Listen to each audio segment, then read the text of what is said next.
What Eagle player needs to step up the most in the second half of the season that gets started on Monday night against the Chiefs?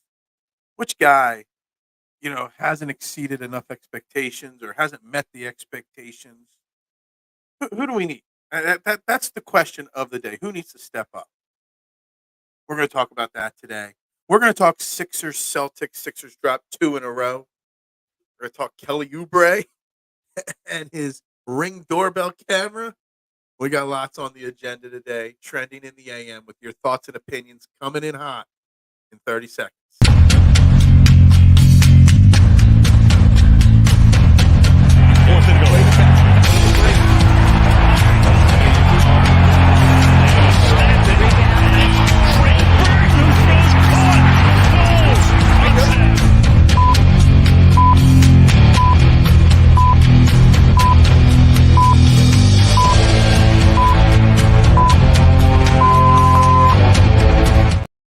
And a very good morning, everybody, and welcome to Trending in the AM right here on Philadelphia Sports Network.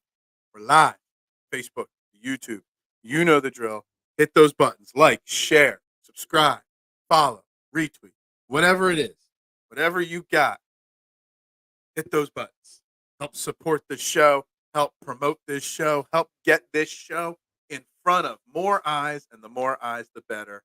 I'd greatly, greatly appreciate it. It's free to do it. It's free to hit those buttons. Thank you very much. I am your host, Phil Stiefel. You can find me on all social media platforms at Beard of Knowledge. We got lots on the agenda today. Um, obviously, I want to recap a little bit of Sixers Celtics last night. Obviously, we got to dive into how the hell Kelly Oubre's Ring camera magically got released to TMZ. I don't know what is going on with Kelly Oubre now with the Sixers. But the question of the day is which Eagles player needs to step up the most, not just Monday night against the Chiefs, but in the second half of this season, over the next 5 games, whatever you want to call it, as we get to crunch time here on the NFL season for the Eagles. Who has to step up the most? And we got a poll question running on Twitter. Lots of votes. I got it running on YouTube as well, the community page there. Lots of votes there as well. Probably between the two polls, over 800 votes. So we've got lots of opinions there that we need to get into, and we will do just that. Travis, good morning. Just beat the Chiefs. Yeah, I mean, we all want that for sure. Hit the music. I hit the music. We're starting. What is up, reality check? Good morning to you. Tough loss last night for the Sixers. Absolutely. Good morning. One day closer to Monday Night Football. Can I just vent for 30 seconds, Nick? With great success comes great responsibility. And with the Eagles' great success comes no 1 p.m. Eagles games. And I'm tired of it, man. I need a 1 o'clock Eagles game, man. No 1 o'clock games this year. 2 total, actually. Give me some 1 o'clock football here. We get the bye week, and then we got to wait till freaking Monday night for another football game. Give me some regular, normal time, please. Even some 4 o'clock games. But these Sunday night, Monday night games, man, they're exhausting. Springer and B-Ball had games last night. They did, but the rest of the team stunk. Barry Evans, the secondary needs to step up. That's a very common answer to my question, the secondary. But it's a very broad answer, Barry. I'd like to see the answers be more specific. Is it James Bradbury, who's dominating the poll question right now on both Twitter and YouTube? Some people have typed in Darius Slay. Some people have typed in Bayard or Robbie. I want specific players, not the secondary as a whole, Barry, because we all know the secondary hasn't been up to snuff this year, at least as much as we would have hoped it would have been. Peanut, you said Monday wasn't a must-win, but if we do win, does that automatically propel the Eagles as the elite team of the NFL? And will Hurts be the new face of the game? That's like 100 questions in one here. I said it isn't must-win, but if they win, are they the elite team of the NFL? They already are the elite team in the NFL. That's the first part of this. They are. Win or lose on Monday night, they are the elite team in the NFL. Now we might change that in 5 weeks, but right now they are the elite team. And will Hurts be the new face of the game? Hurts will never be the face of the game. He already should be, but he's not. And there's so much into why he's not. Um, but it's too early in the morning for me to dive into each and every one of those things. But I don't know if he'll ever be the face of the game. Monday Night Football is it. I hate Monday Night Football. I hate it. A huge one tonight. Is there a big game tonight? I don't even know what the Thursday Night Football game is. Oh, crap. That's right. It's finally a good game. Bengals Ravens. That's actually a really, really big game tonight. I might have to hack a stream and watch that game. I'm not sure why I acted like the Sixers were going to win last night. Boston down 2 starters and Joel crapped the bed. Yeah, the Sixers did not play a very good game last night. Obviously, they're still missing 2 big players in Kelly Oubre and Nicholas Batum. Um, but yeah, they lost 2 nights in a row after being 8-1. They've come back down to reality. We are actually starting to see them against some real competition where their flaws are. Um, we'll have to we'll have to see. Um, we will. This team, the loss of Oubre and Batum have really shown me, at least, what this team needs. And this team needs Batum back in the starting lineup, and this team and committed. I don't know what his personal issues are here more often than not, and we need Oubre coming off the bench. And on the side note, whatever happened with TMZ and his accident, I don't know. It's totally Sixers stuff happening all of a sudden again. Beat Chiefs, your number one priority. Absolutely. Eagles are the worst 8-1 team in. Yeah, that's what everybody keeps saying, Marshawn. We're the worst 8-1 team in the history of sports. Period. Maxi could do more. Maxi was very, very off last night, for sure. I'm not sure what it is. The Celtics always have the Sixers number. Doesn't matter whether it's in the playoffs or the regular season. It's tough to beat the Celtics for the Sixers. It's just that organization as a whole must have a book on the Sixers, and we struggle. Al Horford, the most overrated center in basketball, always has a good game against Joel Embiid. He knows how to guard him. There's so many things with the Celtics. But so I look past the Celtics game specifically, but more generally speaking, what I have seen. And I'm kind of getting an understanding of what this Sixers team is, a work in progress, basically. Reality checks. I'm going to say Nolan Smith is the guy that needs to step up because after CJJ went down on the Lions, Brian Branch has really been lights out. And this is an interesting area to look at. I know Nolan is buried, but you got to convince me the 30th pick was right. This is an interesting avenue to break down the Nolan Smith pick because the Nolan Smith pick, was praised. Him falling, the Eagles getting him. He has been a virtual non-existent player on this team because he is buried on the depth chart. Uh, you know, and I still stand by the statement that I made before the season started that the Nolan Smith pick wasn't for 2023. It was for 2024 because there is a legit chance Hassan Reddick is not on this team. Not saying I don't want Hassan Reddick on this team. I'm saying he might not be on this team next year. And Nolan Smith is here to cushion that blow. But the opposite part of that is Brian Branch was there. I wanted Brian Branch. We knew Howie Roseman wouldn't draft the safety in the first round, but that option was there. And Brian Branch is playing really, really well for Detroit right now. So you took a project or a piece for the future when there was a guy on the board that could help them now in a position of need now who's actually playing well now. The problem is saying that Nolan Smith is the guy that has to step up is kind of hard to say because we know he's not going to get the opportunity unless an injury happens to step up. So when he's getting 5 plays a game, it's really hard to say he needs to step up if he's not getting that opportunity. Just saying, I could use your luck. Thanks. I just refuse, Edge of Philly. I refuse to pay streaming services to watch sports. Like I just do. I'm anti cutting the cord to go to streaming service. There's far too many streaming services. They all add up to way too much money. I just won't do it. I got FiOS still. basic FiOS TV. I get Netflix through my TV, and that's it. I can't. I got a hacked HBO Max account on my smart TV, and that's about it. Oubre might be back this month. He might be, and that would be huge for the team. I still got it's totally Sixers and the process drama. Whatever's going on with Kelly Oubre right now is 100% obviously par for the course for Sixers. We get rid of one piece of drama, another piece of drama comes in. We get rid of that drama, another piece of drama comes in. I don't know what to make of it.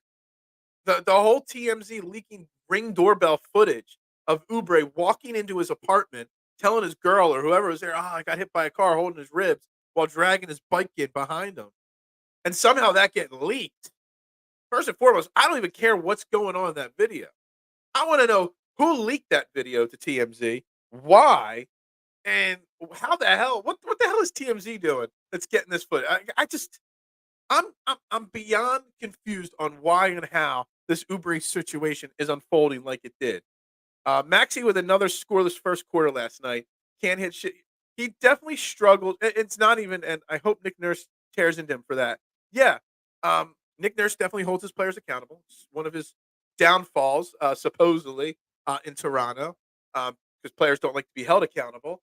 But Nick Nurse has said it already. I've been saying it for 2 years now that Tyrese Maxey's biggest flaw in his game is his inconsistent starts to game. It takes him a while to get into the flow. He defers far too often in the beginning of games. He needs to just take over and just dominate from minute one, and not. He's your number one scoring option. I mean, Joel Embiid is sort of, but he should be your number one guy that you've got to get going every single game, and it takes far too long. The good court was back. Yeah, we didn't have to watch any of that playing game court. So what is up with the NBA playing tournament? Or not play in season tournament. It's happening, but not every game. Like I don't understand. Like you got one game's a tournament game, then the next game's not, then the next game is like what is go like shouldn't it just be the tournament? Just the tournament. Everybody just on the tournament and that's it. Like I don't get it. But we have Sydney Brown. Um yeah, uh, Sydney isn't Branch, bro. Come on. Look. I don't want to start an argument. Um, that was my failed attempt at I got the sarcasm, Marshawn Lynch. I don't know if reality check caught it. Look, I still like Sydney Brown, but we knew from the get go that Sydney Brown was a project. And just the simple argument's sake of Brian Branch could be helping this secondary right now while Nolan Smith isn't, I think is an interesting argument to look at or discussion to look at. Howie's always looking at the now, but also the future. The Nolan Smith pick was a look into the future type pick when there was a guy that is showing that he could have helped right now. Sydney Brown, definitely, and I keep wanting to say Sydney, but it's Sydney Brown. Um, he was a work in progress right from the get go. Lots of flash, lots of boom, but lots of bust at the same time on the field. Now, I still think Brown can be a really solid safety down the line for this team, but you had a guy on the court on the board that could have helped them right now. Please chat or Phil tell me if you get mystery site to work. I will look into it in the next day or so. I got a very busy day ahead of me today, man, chatter. But I will look into it. I don't know what's going on that's not working for you. I use Prime for Amazon daily for shipping. I wouldn't have it if it wasn't for that. Gotcha. Yeah, I just tell somebody else to order for me when I need something overnighted. I get it, bro. It's just the best take I had because I'm okay with our team. So I kind of had to be picky. Well, we're going to get into all the different names that have been mentioned so far, and I'm going to put up the poll, the Twitter portion of it on the show here in a few minutes. I think Nico Batum might end up retiring to get his life in order. I have no idea what's going on with him. It's obviously something very personal. He hasn't discussed it personally, which I actually love that he's keeping his private life private as much as possible. Um, and the amount of basketball he's missed with the Clippers and now with us this year, it's obviously a serious thing. He's already said this is his last year. Wouldn't be surprised if he did. He has come out and said he is going to play this year. He is committed, but personal stuff trumps basketball, he said basically. So that's, it's hurting the team that he's here sometimes and not other times. It shows how important he could be to this team when he's here and not here. But it is what it is. But getting Kelly Oubre back would be helpful as well. Jordan Davis had a similar rookie year. Smith is a guy who will benefit from a year behind these veterans. Besides, we have a generational talent and rookie of the year in Jalen Carter. Jordan Davis is a guy that did not get much attention in my poll. I would love to see Jordan Davis step up and have a bigger second half of the season as well. But yeah, I mean, there's a similar path. Jordan Davis had a little bit bigger of a role his rookie year before he got hurt. Then we brought in Sue and Joseph, and then it was basically back end of the rotation. But he'll benefit Nolan Smith, you know, next year, the year after that. I still stand by Reddick's going to need an extension in the offseason. If he and Howie can't come to an agreement, Howie's not going to let him play the last year of his deal. Howie will trade him. I don't want it to happen. I want them to find a common middle ground on money. I want Reddick to be an Eagle for the rest of his career. But reality sets in. It's a business, and Howie's a strong businessman, and he will do whatever it takes to keep the best interest of this team always at the forefront. So Nolan Smith is that insurance policy if Howie's got to move on from Reddick after this year. And I kind of feel like people will underrate Nolan Smith going into next year if that's the case because people aren't thinking about him. People thinking of him as a bust right now because he's not seeing the field much. It's just a deep position on a team right now. Cue the $1 Million Man theme song, money, money, money. So let me clear this up. I have all the high hopes, Nolan. I truly think he will be a terror in this league. Yeah, no. We're not taking it. Look, saying you got to step up and who answering this question, this topic of the day, is not criticizing anybody because we're 8-1. Nobody's been bad this year. I know James Bradbury is dominating this poll. James Bradbury hasn't been bad. James Bradbury just hasn't been as good as last year. And that's all it is. So let's put this poll up. I'll catch up to the comments here in a minute here. There it is. Got it. So that's that. Present, share screen. Which shared screen do I need up? Nope, not that one. That one there. Let's put this poll question up on the board here for everybody to see. Obviously, the poll question, which Eagles has to stay up? I put Devontae Smith, which I'm surprised he got so many votes, but I'm also glad he got some votes. James Bradbury, Kenneth Gainwell, I put on there. He's got 1%. And other. On this portion of it, because I also got it on YouTube, the answers are the percentages are pretty similar. There's almost 300 votes on YouTube as well. So we're pushing 900 votes here. And James Bradbury is just blowing everybody out of the water here. James Bradbury obviously is the guy that most people think need to step up. Devontae Smith I put on here because of the simple, thing that A.J. Brown is being so good. He's going to start facing more double teams. They're going to start sliding coverages his way a little bit more. Somebody's got to step up if A.J. Brown's not going to be putting up 150 point or yard games. Devontae Smith has to step up and be bigger. I mean, Devontae Smith is having a good year, but compared to A.J. Brown, nothing. He's got 42 catches, so he's on pace for about 75, 80 catches. He's got 533 yards, so almost 1,000 yards. He's got 4 touchdowns, so 7 or 8. We need more from him. I firmly believe we need more from Devontae Smith. Kenneth Gainwell, I just put up there because everybody hates Kenneth Gainwell, but Kenneth Gainwell is still part of this team, and he's not providing a lot of punch. So let's catch up on some of these comments here. So TMZ want money, image that. Yeah, they pay the person for their. Yes, they paid somebody.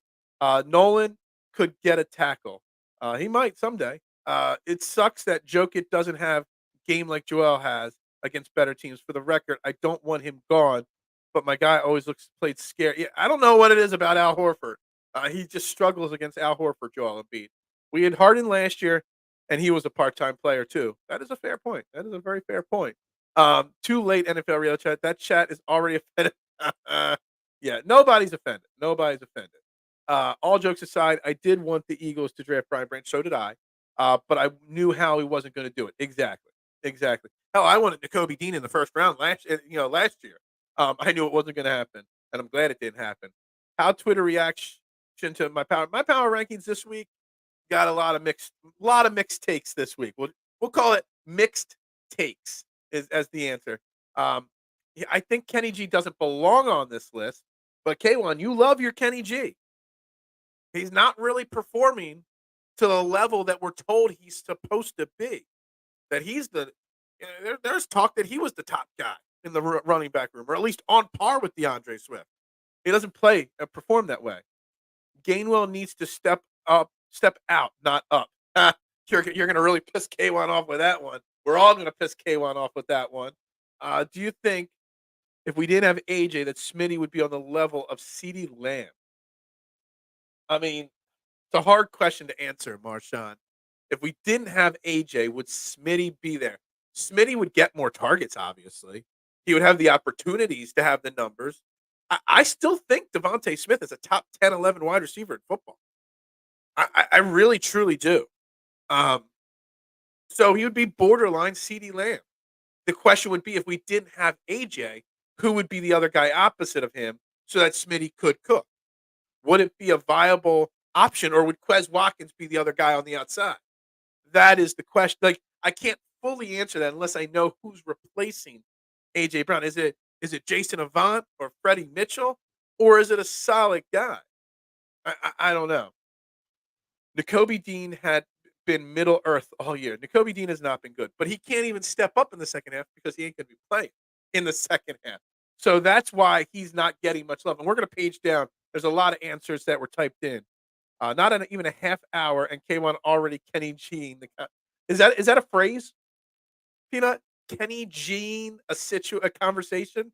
Is that a thing? Kenny Jean a conversation. I love it. I love it. Um, just have to rep my boy. Like, I really think K1 stands for Kenny G, burner account. I really do. I can't see that what that first word is. It's Bradbury by a mile. He's been bad. I don't know if he's been bad, K1. I just don't know if he's been. It's just he's not been as good as last year. He's been okay. We just expect him to be great. Gainwell is being played because of favoritism, not talent. It's BS. He's only playing because Nick drafted him. Well, Nick didn't draft him. Howie drafted him. Um, he might be better than Penny though at this point. I will say that. Rashad Penny, he's just not it. He's just not it. The KC team is a perfect opportunity to run the ball. Let's see if Brian Johnson Nick doesn't make the same mistake twice. Yeah, it is. That's an accurate thing. And we're getting Cam Jurgens back this week. It seems it's probable. Having Cam Jurgens back, we'll see if that really was the cause of the running game slowing down, like I think it is. That with Cam Jurgens out and Opeta then seen in there, that the running attack did suffer. We'll see. Philip, you're addressing me by my full first name like my mother would. Bradbury has been bad. I'm tired of seeing the back of his jersey. All right, he hasn't been good. All right, so let's get to the rest of this poll here. The other. All right, let's go through these things. Now it clearly says players, and my man Mitch Bernstein jumps in with the offensive coordinator position needs to be better. That is for sure. um, Robbie needs to step up. It's unfortunate for Braden Robbie. He gets traded here and then gets hurt instantly. So if he's healthy and back, he does need to step up. He needs to answer the call on why he was brought here to solidify the slot position. And what better week than against Kansas City with Travis Kelce in the slot to step up? Welcome back from the injured list. Here's Travis Kelce. Go cover him. And then Kata with the whoever's in the slot. More comments on Bradbury. Kevin Byard needs to step up from Mike Holt here. And I think that's a great answer. We brought him in. People looked at the all-pro numbers. Obviously, he's not an all-pro anymore, but we expected more than what we've gotten from him so far. So Byard is a strong, strong answer here. And I'm surprised it took so long into the poll for his name to be brought up. Somebody supporting Smitty. Coach Brian Johnson, player Bradbury. Get a lot of comments on Brian Johnson, which it was clearly a poll towards the players, but we can throw Brian Johnson's name needing to step up in here as well. All of the above, not just one guy. Everyone has to stand up from Cage. I think that's a fantastic answer as well. The O-line needs to dominate. We'll keep the win rolling for sure. Blankenship. There was a mention that Blankenship needs to step up. And Reed Blankenship is such a controversial player. I'll say it. He's controversial. Why?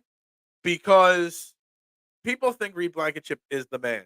is a guy that wasn't even playing before Chauncey Gardner-Johnson went down last year, and he's made a lot of big plays, but he's also gotten beat a lot of times. He still has so much room to grow, Reed Blankenship, as a player, and I think there's more untapped potential there that he could step up and really make a big difference in the back end of the secondary.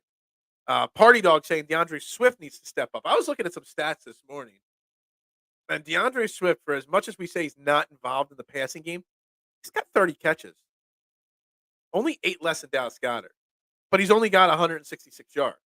So they're not getting him the ball in the passing game in open space. He's averaging just over 5 yards a catch. You got to find a way to get him in the screen game and in the passing game in open space so he can break some big plays. So I think there's room for him to step up in the passing game. The defensive line needs to step up.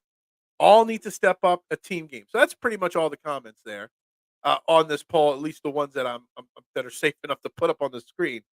But let's get caught up on the comments here. We'll stop the stop screen here for a second. The whole defensive backcourt needs to step up, and that's the second person in the comments section to say that, Duck. And but if you had to pick one, is it James Bradbury who's dominating the conversation, who's dominating the polls, or is it Reed Blankenship, Kevin Byard, Brandy Robbie? It's not who needs to be better; it's who needs to step up. And I don't think James Bradbury is going to be any better than he is already. That's why somebody like Reed Blankenship, Kevin Byard needs to step up. I don't know.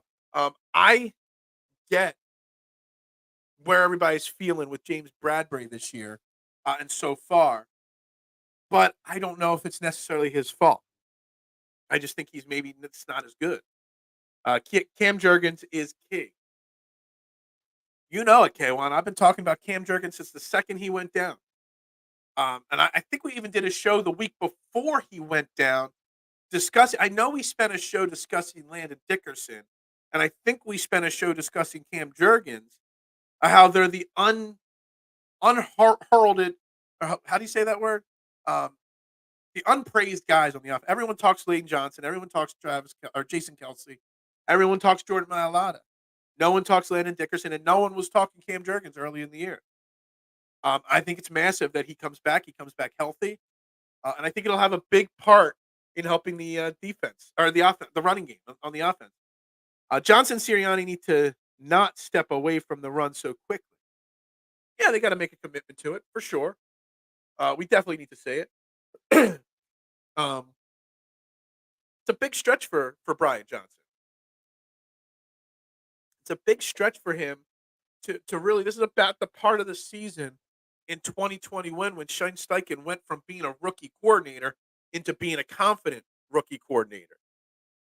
We're 9 games in so far. It's time for Brian Johnson to get comfortable in his role and start to show, what he is capable of being as a coordinator. Has Kevin Byard joined the team since the trade? Is that sarcasm, Marshawn? Just want to make sure. Look, everybody gets excited when they see a big name sign with their team. But sometimes when you get a guy like Kevin Byard as cheaply as we did, there's a reason. He's not an all-pro anymore. Was he? Is he better than what we had out there? Absolutely. Am I more confident Kevin Byard out there than Justin Evans, whose practice window was opened? Absolutely. But is Kevin Byard going to be an all-pro safety for this team? Nah. So we just got to be realistic with him. Is Jalen Carter in trouble with the police again? Heart's pumping. I don't think he is. I think that whole thing, that whole situation with Jalen Carter was kind of fabricated maybe or overblown or maybe a mistake. I don't think he was. Maybe he wasn't even actually arrested. Maybe he was questioned and he's like, oh, sorry, my bad, paid for it. I don't know what happened. Jalen Carter's not talking about it. And no charges have been filed. So the Jalen Carter situation, I'm moving on from that. I'm more focused on the Kelly Oubre drama than the Jalen Carter drama. Travis, I think that's some fabricated shit about Carter. Could be Cowboys fans. But I don't know about that. So something obviously happened, Marshawn. Something. But I think what was fabricated was the extent of it. If you accidentally don't scan a few items, they're not calling the cops. Now, if you accidentally don't scan like $500, they might. Or if you walk out and put it in your car, they might. But if it went the way I've read it, it was just a misunderstanding. And the way I read it was like he was arrested, taken, and he had to be bailed out of prison. I don't think it was that big of a deal. I don't. So I've moved on from it for the most part. Mozzie Smith made one play every 10th game. Beard Bros, hit the like. That's right. What are we at? 9 likes on YouTube so far, 3 on Facebook. Not good enough, guys. 30 minutes in the show, and it's not good enough at all. So hit that like button for me. Hit that share button. It's free to do it, my man. Byard will be the guy to step up. Week off, get in sync with our D, show up as a leader. Kyle, I hope you're right. Um, but what's stepping up? Like what? Like how's he going to step up? He's got to be good in coverage, helping out on the back end. He's got to make some big plays.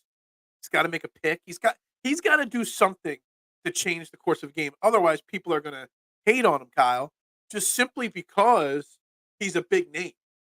People see the big name and they expect big things, whether you're capable of doing it or not. So, you also want to see him, step up, and make a big play because you want to see him have like a pick six or something while you're there. We need this Eagles win. I said it's not must win, but let me change that. It is 110% a must win game for the Eagles, solely because my man Kyle, part of the Core 12, my man from high school, is going to be at the game. He's traveling all the way out to KC and going to rock that Eagles gear to cheer on our birds. So we need an Eagles win for my man Kyle more than anything else. What a way to start Thanksgiving week by traveling out to KC, getting some good barbecue, watching the Eagles whoop up on the Chiefs in KC on Monday Night Football. Man, I'm rooting for it. My lot of inconsistencies are kind of getting on my nerves, but he sounds determined last week, saying Hurts cussed him out. Travis, it's funny you say this, because this name on the screen here, Jordan Mailata, is the prime example of why PFF grading system is flawed. Because I don't know if it still is this week, but about 2 weeks ago, Jordan Mailata was rated as the number 1 left tackle in football, according to their grading system. But yet my eye test tells me he's been inconsistent. He's been inconsistent since about midway through last year. He had a great 2 years ago in 2021, got the big payday.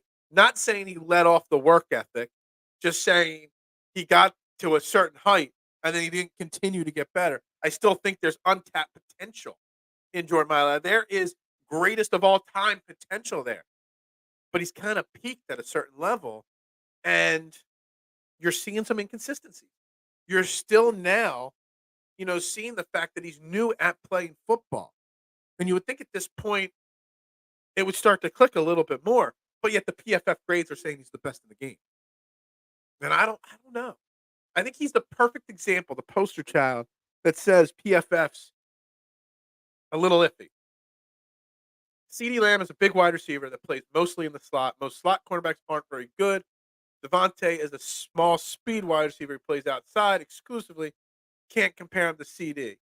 I think that's an interesting comment. I think it's an interesting point and way to talk about it. For sure. And I think they do play different positions, which means they get guarded differently. I think what it is, though, Mister, also is the fact that in this day and age, the top cornerback just doesn't follow the top wide receiver wherever they line up. Back in the day, whoever the top guy was, Darius Slay, say, on this team, would follow CeeDee Lamb no matter where they line up. Left, right, slot, on the line of scrimmage, in the backfield, wherever it is, Darius Slay would be there. That's just not the way it is anymore. And I think that's part of it as well. So nobody is wishing for Edmonds or Evans back. Well, Evans is going to come back. Terrell Edmonds isn't on the team anymore. Didn't he get cut? Pretty sure he got cut like 3-4 weeks ago. That's why we haven't seen him making plays on the field, Marshawn. Byard's struggles may be a microcosm of what is really wrong with this secondary. Do you think maybe the defense coordinator is putting our secondary in vulnerable position with confusing coverages? I think that's a fair question. I think, and personally, I think part of the success of the secondary last year was pretty simple. We had 70 sacks. I don't know what our sack number is right now. I do have the team stats up. Let me see if there's a bottom number here on sacks. We've got 30 sacks. So we're on pace for about 55, 50, 55 sacks this year. That's a big difference in 70. Okay. When you're leading the league in almost sacks like the Eagles do and not actual sacks, just think about it real quick. Let me break it down. I broke this down on Reality Check show. A typical quarterback drop three, 4 steps back. You got about 3 seconds in that drop back there. Okay. It's 3 seconds that your cornerbacks have to cover a wide receiver. Okay. The defense gets the line gets a little pressure. All right. But doesn't wrap up the quarterback and get the sack. So now we're talking 4 seconds, 5 seconds, 6 seconds as the quarterback evades the blitz, evades the sack, steps up, steps aside, scrambles. Okay. So now you're looking at 6, 7 seconds that these cornerbacks are being asked to cover elite wide receivers. Just think of the names that have beaten up on us this year, statistically speaking. McLaurin, CeeDee Lamb, all these big time wide receivers. We've gone up against Mike Evans this year. You know, so many big Tyreek Hill. You know, if you're not getting to the quarterback, it exposes your cornerbacks a little bit. And it puts a lot of pressure on your cornerbacks. And when they've got to cover for 6, 7 seconds because the pressure isn't finishing the job, it's going to expose them. Last year, 70 sacks gave the cornerbacks an opportunity to not have to worry, to cover the initial route, and then that's it. I think that's part of it as well. So that's just my opinion. Reed, I just made a young guy mistake. He's got the one attitude of a star who doesn't. Hold on, Reed. I just made a young guy mistake. He's got that one attitude of a star who doesn't see that. This is so not a must-win game, Kyle or no Kyle. I come on for Kyle. For Kyle, let's make it a big deal for Kyle. PFF is garbage, Beard Bros. I agree. I don't know if it's garbage. It helps me when I want to make an argument, but it helps me also when I want to make an anti-argument about it as well. Yeah, we knew that from the get-go. Jalen Carter's is on thin ice. He's already in a legal battle from college. He got to stay squeaky clean. Look, Jalen Carter. I don't know if he's on thin ice because I think this whole situation last week is just blown way out of proportions. That's it. I'm not worried about it. The college thing is a totally different story. But I think this one's being totally out of proportion. We got Edmonds and the linebacker Matthews, brother Clay Matthews, because they're brothers and stars, and it didn't work out. Well, we don't have Edmonds anymore. He's not on this team anymore. So there's that. The O line is built to run the ball. They have a lot of speed and versatility. The pass protection takes hits, especially when Hurts' injury limits his scrambles. A non-mobile quarterback exposes it. Absolutely. I have talked about this, Peanut, not just this year a boatload of times, but a boatload of times on multiple networks because, I'm a flip-flopper. I'll work for the highest bidder at any time. Anybody wants to pay me more, I'll go. I don't care. Every network I've worked for, I've talked about since Jalen Hurts has been successful, he's made the offensive line better because he can, when they give up a pass rush, he's able to avoid them. Well, he's got a bad knee. He can't avoid them right now. So, the O line's being exposed to being a great run blocking team, but an average at best pass blocking team, which still makes overall a really good offensive line. Just means the offense needs to commit to running the football a little bit more. So there's that as well. What is up, Jeremy? I got a feeling Patrick Mahomes is going to be washing his lucky underwear Tuesday morning. Yeah, what's this? He doesn't wash his lucky underwear or something like that? Yeah, I don't got no lucky underwear. I don't wear underwear. No, I'm just kidding with that. That's too much information. That's a bad time joke right there. I hope so. I hope you're right, Jeremy. I hope that who somebody said in the beginning of this show that we need a win to become the elite team in the NFL to prove that we are. I already think we are, but it sure as hell would make a statement to the NFL and to the world if the Eagles came out and smacked Patrick Mahomes and the Chiefs in the mouth and said, "Yeah, we're 8-1 now, 9-1 for a reason because we're the best team in football." Um, we're coming off a bye, which is great, but the Chiefs are coming off a bye as well, I believe. Are they not coming off a bye? I think the Chiefs are coming off their bye too. And we know Andy Reid is damn good after a bye as well. We know that from his time here coaching in Philly. I heard Carter might spend a long, hard night in jail like the mon. Yeah, he is not going to jail. Trust me on that. Yes, my broadcast said for the 794th time this year, Kenny G is the only running back on the roster who can pass block, which is why he's on the field. That is true. He does pass block better than Swift. He does pass block better than Boston Scott. But K1, if you haven't seen it, then you're blind. That even he, in the last few games he's played, has missed some of that pass blocking. He's gotten beat. He's taken the wrong side. He's not gotten out leveraged properly. Like he's gotten beat a few times, and Hurts has paid the price because of it. This Eagles team are hungry for this game. Hurts ain't though. He'd be starving. Yeah, Travis. I mean, I'm gonna slightly disagree with you. Um, they're hungry for every game. Jalen Hurts wants every game. He's starving for every game. He's a next game up mentality type guy. He puts 110% focus into each game, whichever one's the next game. He's never looking ahead. And I've brought up the philosophy that this game is not must win for revenge on the Super Bowl loss. You don't get revenge for losing a Super Bowl the next year in the regular season. You just don't. Um, and I think the Eagles, I really truly think the Eagles have that same mentality. Now, yeah, they want this win because they want to give themselves extra separation in the conference. They want the one seed so they can have an easier path to the Super Bowl. That's all that they're focused on. They're not focused on this game because we need revenge because they beat us in the Super Bowl. They're focused on this game because it's the next game on their schedule and they want to win every single one of them.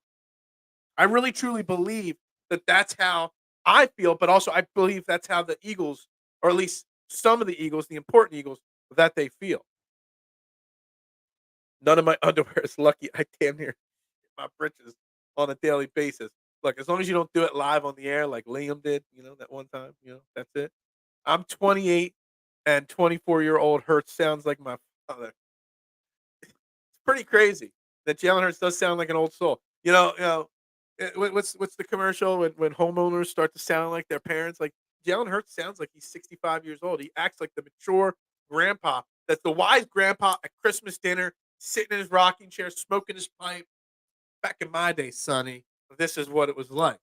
I walked uphill in the snow to and from work every day with no shoes on. Like that's what Jalen Hurts is like. He's the old wise man. I love it. I love it. Kenny G gets blamed for Opeta getting treated like a turnstile. Um, it's fair. The running back getting beat only happens if the offensive lineman gets beat first. Um, and look, we're going to find out a lot, K1, with Cam Jurgens back. And I think if the offensive line all of a sudden just clicks a little bit better this week against a very good Chiefs defense, let's take nothing away from the Chiefs. They're a good team. They're a great team. They're a really strong defense. But if all of a sudden the offensive line starts clicking, it's really going to put not a star next to Cam Jurgens' name, but like a dagger next to Opeda's name. That obviously Opeda is a steep drop off. And them going with him as their number one backup option was probably a mistake. I remember, what were some of the names? Josh Andrews, Dennis Kelly, some of the names that were in camp. I don't know if they're playing elsewhere this year, but they were guys I had making the roster over Opeda. I knew we'd seen enough from them, but they went with what they knew. They went with Opeda, and we're going to find out.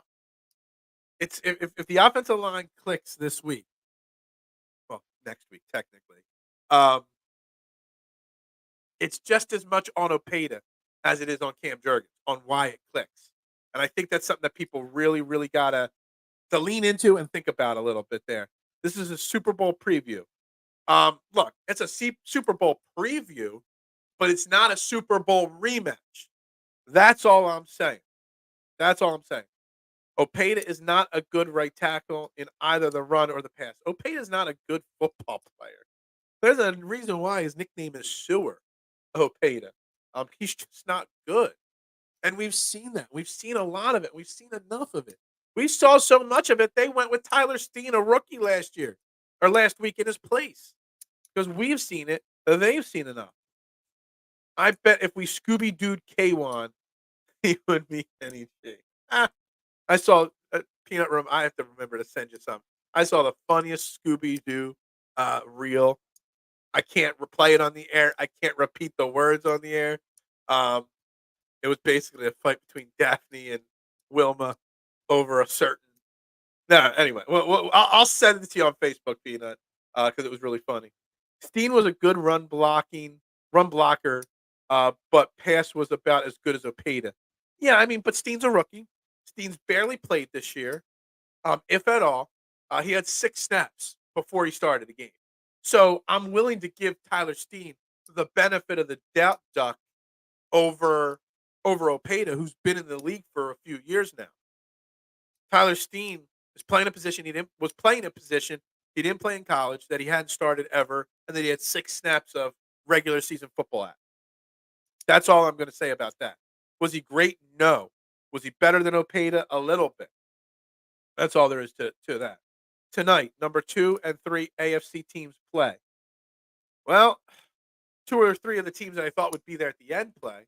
We're going to find out. Um, Baltimore, Cincinnati. Cincinnati, after finally getting it together, comes out and craps the bed last week. Baltimore craps the bed against Cleveland last week. It's a momentum game in the AFC there, for sure. How about the Flyers winning 3 in a row on the road against some good teams? I knew they won 2 in a row, and I knew they were up 3-0 at one point last night, Kyle.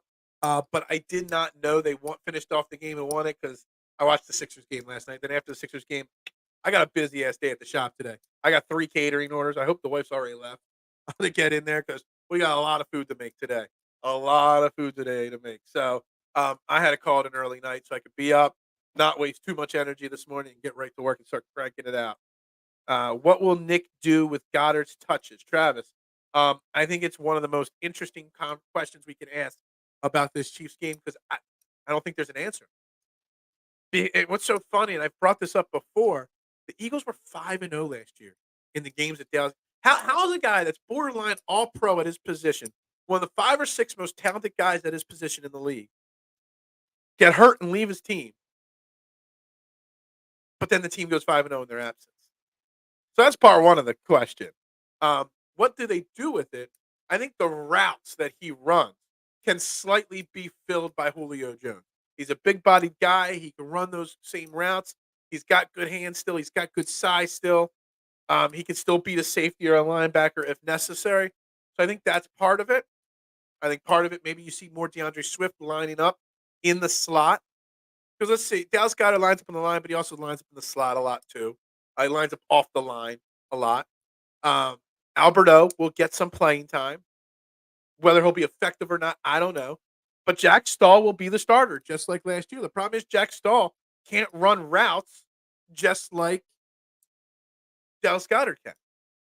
So Jack Stahl will do what he does. He'll block, he'll chip off, and be there for 2, 3, 4 yard gains, but that's it. The deeper routes are probably going to go to Julio, in my opinion. Really hard to find good O linemen. That's why the good ones are the highest paid players. Absolutely, Mister. But that has been our mo, our philosophy is having strong line and having strong backups. And look, maybe part of the Opeda problem is just that we're used to such great line play and we weren't getting it. Like we went right from Isaac Sayamalu, who played great last year, got a big contract. How's Isaac Sayamalu even doing this year? Like I don't know. I haven't heard his name. I haven't seen his name anywhere. I know he got a big payday, but I'm not sure how good he's doing this year.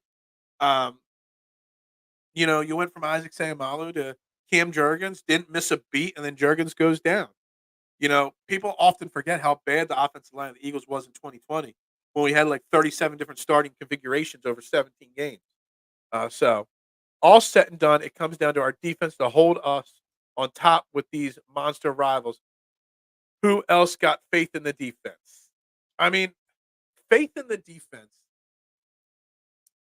I mean, we're 8-1.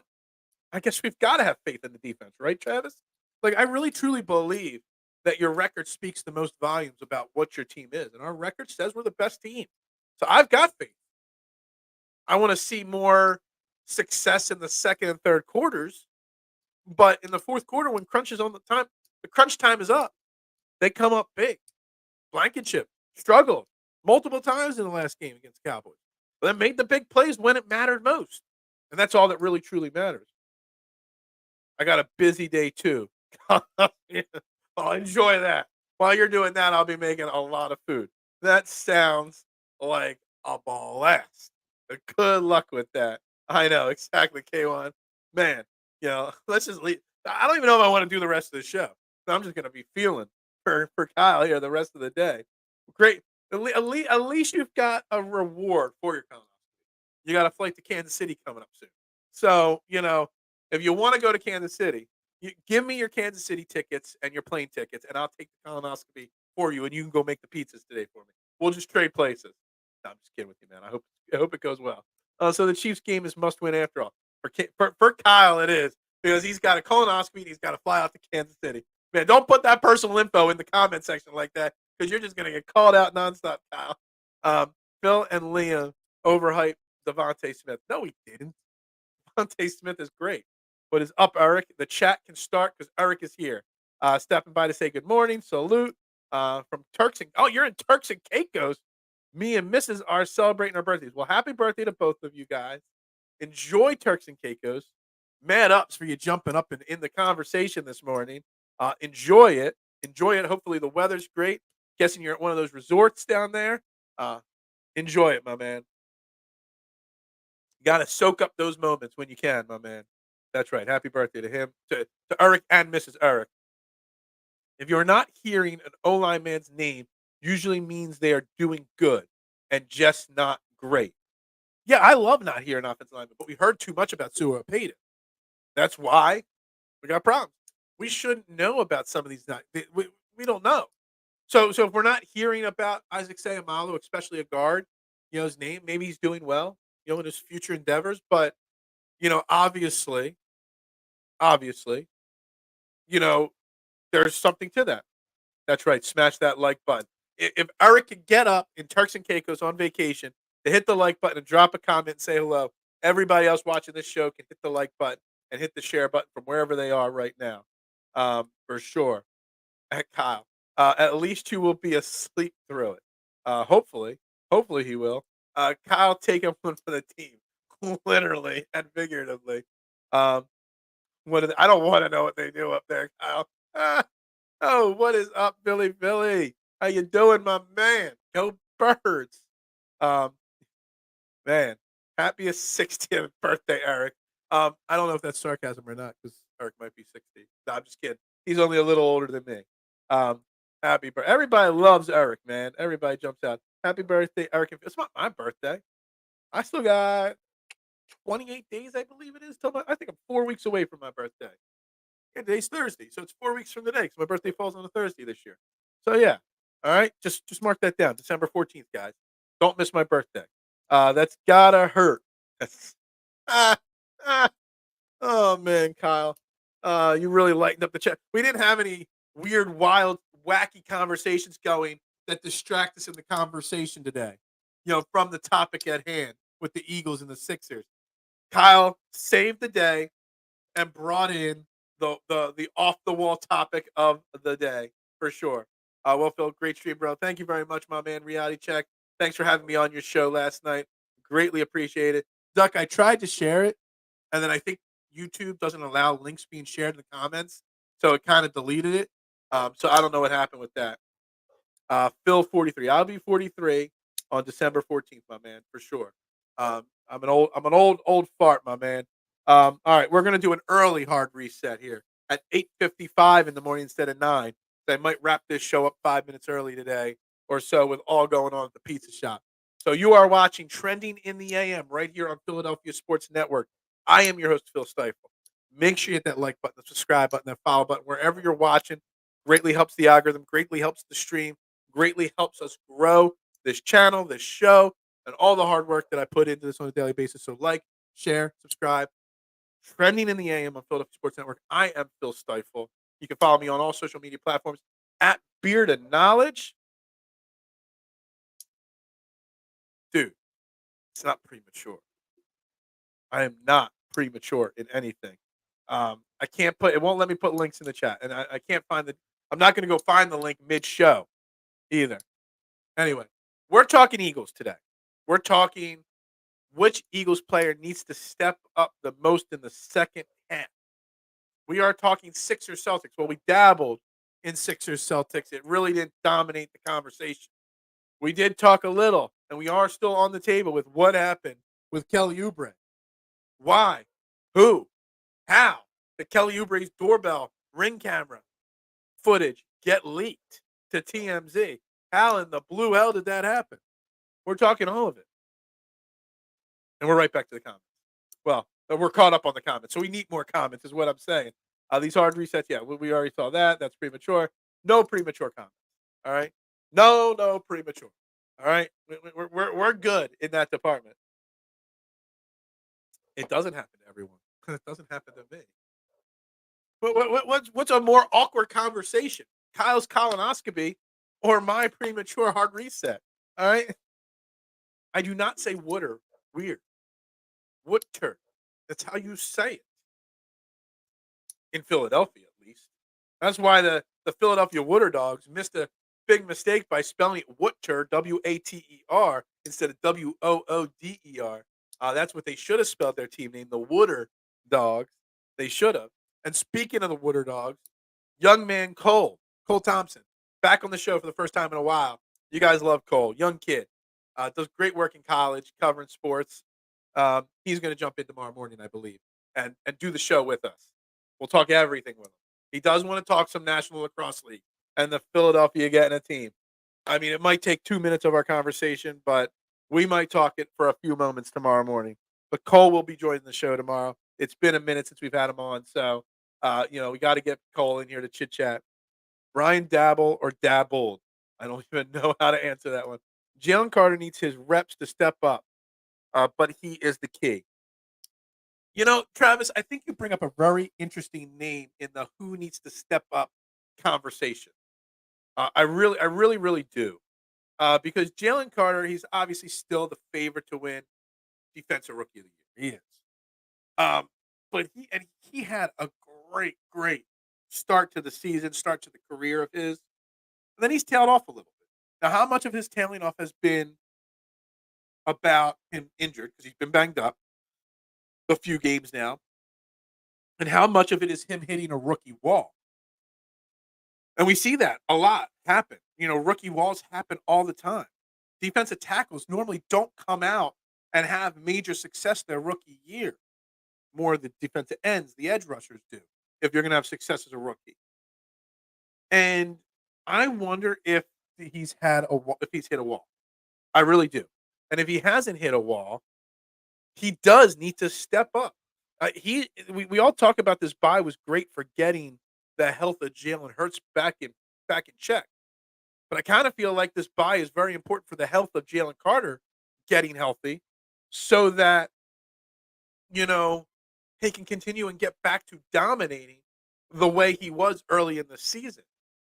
I'm surprised no one else sees it that way either, Travis, that Jalen Carter's kind of leveled off a little bit. Water. Wooder, says no one. I say Wooder all the time. My grandma said Wooder. It's Wooder. Woolter. Is that what sheep drink? It's Wooter. Wooder. That's how you sound it. Hey, much love to you, my man. Enjoy your vacation, my man. Phil has der. At least Liam says wata. Wata? Yeah, we got a Philadelphia versus British pronunciation battle off between me and Liam, for sure. JC gets double. He gets tripled a lot as well. I saw the video clip. I'm sure you saw it too. There, maybe it's what you're thinking of, K1, of Cowboys fans, crushing Jalen Carter, saying we shut him down, and then an Eagles content creator sharing proof that he was getting triple teamed on a play. That's shutting him down because you had a triple team. You got to use 3 guys to block 1. So there's definitely some of that as well into it. But he was being double teamed early in the season too, K1. and he was beating those double teams early in the season. Now, some of it's probably the double and triple teams. Some of it is the injury that he's been battling through, but some of it could also be a rookie wall. I want to see more. If Jalen Carter wants to be talked about in the same breath as Aaron Donald, which people were doing earlier this year, if he wants to be in that conversation, he's got to step up. That's all I'm trying to say. And I just think it's interesting that he brings it up. Travis did because it's something I've thought about, but really not dabbled into too much yet. That Jalen Carter could actually be better. He could actually play better. Woulder, coulder, shoulder, without a shadow of a doubt. No, there's no such word as coulder. Shoulder, that's not a word either. Wooder is a word. Those others are not. So stop it. Stop messing with my Italian Philadelphia pronunciation of words. All right? That's all. Hopefully the buy will provide Carter with a hard reset. Hopefully he didn't have his hard reset too prematurely, right? Is that what it is? Um, what is wrong with me? I don't even know. I think though besides this joke, the bye week came and did come at the perfect time for the Philadelphia Eagles because it is getting them healthy. It's giving them chance to breathe. Not just Jalen Carter. Jalen Hurts, obviously, with the knee. I am so excited or hopeful that he looks different on Monday night with a fresh knee. Hopefully, and if it's not 100% or 98% after the bye week, then we're going to be worried about that knee all year long. Jalen Carter, Jalen Hurts, Jordan Davis has been banged up with a hammy or a back. Got to get him healthy. The bye week gives one of the 4 weeks that Dallas Goedert was going to miss, potentially. It for sure gets us Cam Jurgens and Braden Robbie back in the lineup. The bye week gave an extra week for Justin Evans to provide depth on this team.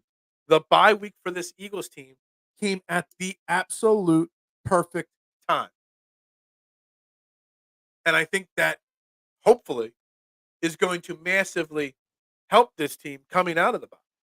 That getting healthy is one of the most important. I hate when your team gets like a week 4 bye week so early in the season. You've played 3 games, and then you've got all the games after that. It's almost unfair to an extent. The teams that had early bye weeks versus the teams that have late bye weeks. It goes back to the theory that I've preached on this show plenty of times that I do think that the league should have a common bye week. I really do. Make it fair for everybody. No excuses for anybody. Common bye week for every team in the NFL. I got your hard reset right here. Yeah, I'll give you something right here for sure. No doubt. The bye also gave the coaches extra time to prepare a solid game plan. Yeah, I mean, that's why there's so many teams have such great records coming out of the bye. The coaches have nothing but time on their hands to sit there and just game plan for the next game ahead. For sure. It also gives the coaches who we've criticized, who we've talked about, Brian Johnson needs to step up, etc. It gives the coaches time not to just prepare, but to self-evaluate. I bet you Nick Sirianni and Brian Johnson and Sean Desai were sitting in rooms locked up, just going over every play, every decision they made over the last few games, trying to find out what should have been the decision. Where can they tweak things? What can they do? I think that the bye week provided a great opportunity for these coaches. They've got half the season of footage to learn from, and the second half of the season ahead of them to improve. I just think week 10 should be a perfect week for everybody to have a bye week. You should just have a universal bye week in the NFL. I really truly believe that. Our top stars on D is 794, then maybe 98 when you really look at it. Yeah, I mean, I want to see more out of, we talk about these players that got to step up. Josh Sweat and Hassan Reddick. Hassan Reddick had a huge season last year, obviously. I'm sorting something on another page here. With the 16 plus sacks. Josh Sweat had like 11 last year. And everybody's talking and hyping up these guys about how great they are. And this right here. Everybody talks about how underappreciated Josh Sweat is. But is he? Because that's all I hear about is people saying, "Oh, these guys are underappreciated." But yet, are they underappreciated? Because all they do is get hyped about underappreciated. We know they're good, but I want more out of Josh Sweat and Hassan Reddick. Josh Sweat has six sacks. Hold on, back to that screen. 6.5 sacks. Hassan Reddick has 7.5 sacks. And I know Hassan Reddick had a slow start with that thumb. And I know Hassan Reddick's been big late in games. He's like the closer. He's like the Brad Lidge of the Eagles. Final 2 minutes of the game, you need a sack.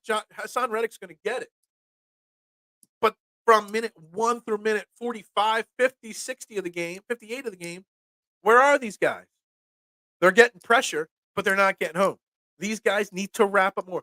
Sweat and Reddick right now, with the pressure that they get, should each have about 2 or 3 more sacks. But they just don't wrap up enough. They don't get home enough. This team should. This team is built for the defensive line to get after quarterbacks and to stop the run. They're stopping the run, but they're not getting the quarterback wrapped up enough. It's not a popular opinion, not a popular thing me saying that Sweat and Reddick need to do more, but they do in the heart of the game, not just in the final 2 minutes of the game. We wouldn't need them to make a big play with a minute left in the game if they made 2 or 3 bigger plays earlier in the game. Just saying. Unpopular opinion that they're not underrated and underappreciated. They're appreciated plenty, and they got to do more. Networks would never allow a week without football. Get real. Oh, I know. It'll never happen. Well, I wouldn't say it won't ever happen. I think the second bye week will come when the 18th game happens. I doubt they'll make it universal, K1, for that reason, the networks and football and whatnot. But I think it should be. I think it would be fair. If you're going to have 2 bye weeks, why not have them week 4 and week 10, week 4 and week 11, or have one rotated and 1 week 11 for everybody? I know it's not going to happen. I know, but it could. It should. They'll never get rid of Thanksgiving football. Get rid of Christmas week football. Let the players have a week off around Christmas time to be with their families. Why not? Sweat is the jab. Reddick is the haymaker. Right. I get what you're trying to say there. I still just don't think that they have performed high enough, long enough all year. They make the big plays at the end of the games, but man, those 400 passing yards from Sam Howell came because you missed how many sacks? You got the sacks when they mattered at the end, but they didn't get enough throughout the guts of the game. I want to see more early in the game. Set the tone early in the game, so at the end of the game isn't necessary. Phil, have you ever thought of dressing like Santa to bring Eagles cheer? I will never dress like Santa ever again. Ever since I scared the living daylights out of a bunch of kids as Santa. A long story, but I scared a lot of kids dressed as Santa one year because I didn't have my wig on right. So I'll never do it ever again. Um, we are still 6 in sacks this year, which is I'm surprised we're that high. Honestly, when I looked at the stats earlier in the show, Travis, and saw that we had 30 sacks on the year, kind of surprised we have that many. I really am, because it feels like we're not getting home enough. Reddick has 7.5 sacks in the last 6 games. Can't have a sack on every passing play. I get that, Yoss. And I know what I'm saying is going to upset somebody or a lot of people out there. I know that. But it's how many of those sacks have come in the final 2 minutes. And in the early parts of the game, we're getting after the quarterback, but not wrapping up. And that to me is part of the problem with the secondary. So I just want to see your top guys, Reddick and Sweat, the guys that get all the praise in Philadelphia, make those big plays earlier in games. That's all I'm trying to say. So that maybe in the final 2 minutes of the game, we're not in a nail bite. If Reddick comes up big in the first 5 minutes of a game, maybe we have one less scoring drive we give up early in a game. Maybe the offense then gets the ball back and scores again. I want these big moments to happen earlier in the game so that the end of the game is not so stressful. Trade deadline is way too early. They already pushed it back once, and they'll probably push it back again. The cumulative effect of hurries, pressures, and hits can be as impactful as a sack on a quarterback. That's fair. Problem is, it also shows the flaws in the secondary. If all you're doing is getting hurries and pressures, and it puts a lot of stress and strain on a secondary to make the play. And it's very hard as a cornerback to cover a wide receiver, especially an elite one, for 5, 6, 7 seconds versus 2, 3, 4 seconds. So that's the counter to that point there. Boo, what do you want picks? I don't have picks. I have a really, really old VHS tape somewhere that someone can convert, and it might be on there somewhere. I totally agree with the man chatter. Like I said, I'll send somebody the VHS, and that person can find and decipher the squiggly lines in the VHS that this is on. Kelly Green Santa. I was not a Kelly Green Santa. I was a bald Santa. Want to trade Eagles? Vaughn. He washed. Well, we don't want anybody that's washed. Young on the 49ers pisses me off. Chase Young on the 49ers. I mean, oh man, getting rid of Chase Young and Montez Sweat, Washington, and then going out and winning the game, it just makes no sense. Like I don't know how that even remotely happened or happens or whatever. I don't. It does annoy me. My dogs are barking up a storm. If you can't hear them in the background, guys, they are not happy this morning whatsoever. But anyway, where was I? I lost my whole train of thought there. I had a really important follow-up point to make, and then I'm just hearing my dogs barking incessantly in the background. And I can't focus right now. Anyway, guys, we're in the final 10, 12 minutes of this show. We're still stuck on 11 likes on YouTube, only 3 on Facebook, guys. Got to do better. Please help me out. Hit that like button, hit that share button, hit that subscribe button. Drop any of your final thoughts and comments and opinions in the comments section about the Eagles, about the most important players for this Eagles team coming down the stretch. And guys, I mean, if we haven't really talked about the Sixers much, but after going 8-1 and losing 2 straight games, you know, are you at all concerned about the Sixers team? Are you at all concerned that Joel Embiid turned in a typical Joel Embiid performance against the Celtics last night? Are you concerned that Tyrese Maxey hit a little bit of a wall last night? Are you concerned? Like, I know we spent yesterday talking about that the Sixers do not need to trade for Zach LaVine. Does the Sixers team need to make a trade for a star? I'm still on board saying no, not yet. That I'm giving this team 20 more games to see where they're at. But there is a severe lack of consistency on this team with Kelly Oubre and Nicholas Batum not out there. You got Marcus Morris Sr. just doesn't look like he's got anything left. Daniel House, Furkan Korkmaz, they give you a minute or two of goodness here or there, and then a lot of bad. Springer played great last night. I'd love to see Springer get more minutes, and that's what I love about Nick Nurse. Nick Nurse will go with the hot hand. I really, really, truly love that. He was hot, so they left him out there for 20 minutes. The dogs know that sacks are overrated stat. Is that what it is? Commies trade Young to whiners to stop us. Basically, they're pissed at us for beating them, so they're like, all right, we'll help the Niners out. I mean, still better than Sweat. Joel Embiid called the Celtics the best team in the league and sounded utterly defeated, per Sports Illustrated. I mean, he struggles against the Celtics. And I don't know. It's not like it's his first time struggling against the Celtics. This has been a 5-year battle against the Celtics.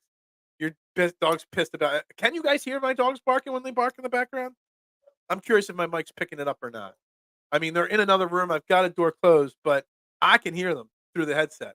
I don't know if you guys can hear them or not.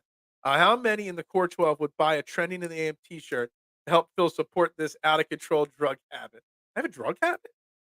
Do I? Oh, doing this show is my drug habit. It is. It is. I should be at work right now, Peanut. I really should. And I have a shirt site set up already with logos. It's pinned to the top of my Twitter page. You can find it. You can get it. You can buy a shirt. Sometimes a team has a player or another team's number, and that's really what it is with the Celtics and Joel Embiid. It really is. It's kind of frustrating that he hasn't been able to figure out that team. And you know what? They'll come out in their next few games against lesser opponents and they'll play well again. It just goes to show the Celtics are number one and the Sixers are in that 2, 3, 4 category in the Eastern Conference. Plain and simple. I hate Al Horford kissing the dude. You knew every time it's like even the ones he missed, you thought were going in. Al Horford becomes an MVP caliber player, and I'm sure his wife, or not his wife, his sister. I mean, it very well could be his wife too. The way she hangs on his shoulder, Anna or Al or whatever her name is, Horford. Um, whenever they're in town, man, it just kicks my ass, man. It does because I just can't. I can't either. You can't either. Yeah, exactly. Yes, the aren't barking. They're saying Carter Hart. Carter Hart. Is that what they're saying? Hungry dogs bark louder. They are not hungry. My dogs are far, far, far, far from hungry. Let me tell you something. They eat plenty. If anything, they eat too much. My God. Anyway, it's 9:15, 9:16 in the morning. We're gonna start the wrap up here. Get out of here in the next 3 or 4 minutes, guys. Let me get to work. Let me make the dough today, literally and figuratively. Let's see, what do I got? I got 2 catering orders, one with chicken parm and salads, one with hoagie trays and ziti, and then I got 140 pizzas to make this afternoon. I got a busy day today, and you can always find me at Fox's Pizza in Kennett Square, PA. Since I have no sponsor, I sponsor myself. Fox's Pizza, Kennett Square, PA. Come out and see me. I won't buy you a slice. I'll let you pay for a slice. We'll chit chat sports in person. Can Joel pack his nuts in big games? I mean, I don't know, Marsha. I don't know. In years past, Embiid would have sat last night for load management. Then we wonder why he not in shape for the playoffs. I like that Nurse is pushing him, even if his stats suffer. It's an interesting way of looking at it that he's not in shape for the playoffs because of load management. That if he plays more, he'll be in better shape. That's an interesting philosophy, Mister. And I think that's something that we could dive into at some point before I decide to prematurely end the show. We are. I need to make real money. I don't make real money doing this. That's why I'm always available to the highest bidder. I got to make the money. Somebody's got to pay my bills. Somebody's got to pay my wife's traveling expenses when she wants to go away. Don't you get tired of the old Al Horford and LBJ? Like, aren't they 50 yet? Like, yeah. Like, I still remember Al Horford on the Hawks back when he was an all-pro player, back in his early part of his career, Travis. Like, I'm sick and tired. Like, I feel like the guy's been around the NBA for 100 years. It's nauseating. All right, so I don't even know what the conversation's going to be like tomorrow. We got Cole coming on tomorrow. You're going to not want to miss it. Me and Cole have battled hard. Actually, I think tomorrow, now I'm thinking of it, is a perfect day. Coming off of we got Bengals versus Ravens, and he's a huge Lamar Jackson fan and supporter. Now I need Lamar Jackson to tank tonight and lose tonight to the Bengals so that I can crush Lamar Jackson to Cole tomorrow. But Cole will be joining us tomorrow. We'll talk Sixers. We'll talk Eagles. We'll talk Wooder Dogs. We'll talk college. We'll talk whatever. We'll talk gambling. He's a big gambler, big gambling content creator. We're going to talk a little bit of everything with Cole tomorrow, wherever the conversation goes. And then we'll do our predictions for Eagles Chiefs on Monday, with it being Monday Night Football game. Phil suffering from PE, prematurely ending. Ha ha ha. You're funny. Phil needs a purple pill prescription. I do not. I have plenty of prescriptions already. I make a mean chicken parm. It takes time to do it right. Yeah, I mean, when you're doing a catering order, when you're doing a tray and you're feeding 40, 50 people, I can't take 6 hours to make it. I make my spaghetti, I make my sauce, and honestly, I won't lie, I just use my chicken fingers and bread them up really good and crisp them up really good and put them on top with lots of pizza cheese, mozzarella cheese. When you're rushing to get a catering order together, use what's in front of you. But anyway, with that, we're gonna wrap up trending in the AM a few minutes early today, right here on the Philadelphia Sports Network. Make sure you hit that like button, subscribe button, follow button. Make sure you tune in daily, Monday through Friday, 8 o'clock in the morning. I greatly appreciate each and every one of you. Core 12 salute. Everybody have a great day. We'll talk to you tomorrow, 8 a.m. with Cole. Y'all have a good night, and go Birds.